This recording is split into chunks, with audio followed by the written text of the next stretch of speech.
Saudara, setelah 35 tahun vakum, lomba kereta peti sabun kembali digelar di Kota Bandung, Jawa Barat. Para peserta yang datang dari berbagai daerah di Jawa Barat antusias mengikuti perlombaan yang mengandalkan kemampuan menjaga keseimbangan.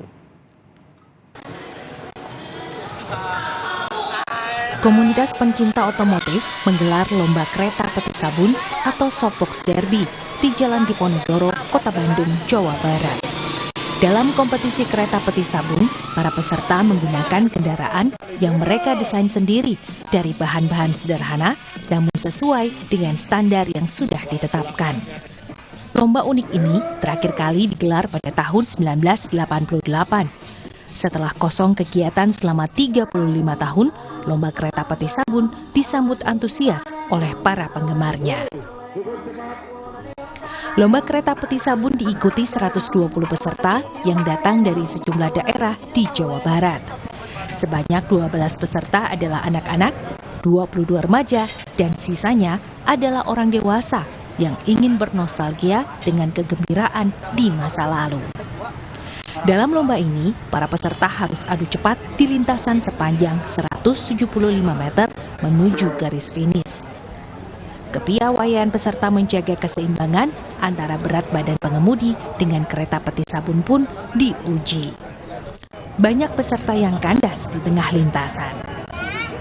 Tahun 70-an lah, dicobain. Ya, pas SD dulu tuh. Sekarang baru ada lagi, makanya saya bikin sendiri ini. Ini kan berarti Bapak sendiri dulu peserta juga?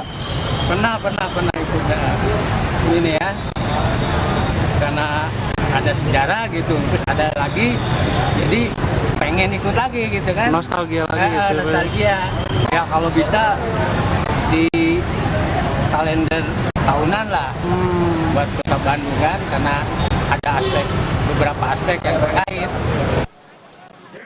Lomba kereta peti sabun atau Softbox Derby pertama kali diselenggarakan pada tahun 1939 di Scotts Bluff National Monument, Nebraska, Amerika Serikat yang digandrungi remaja.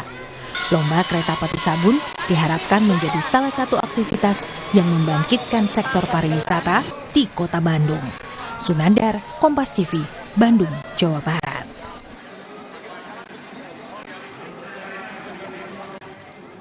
Pemilu akan kita laksanakan 14 Februari 2024. Pastikan untuk tetap mengikuti perkembangan terkini melalui Kompas TV independen terpercaya. Kami akhiri Kompas pagi hari ini. Saya Yan Rahman. Dan saya Gracia Dur pamit undur diri. Sampai jumpa.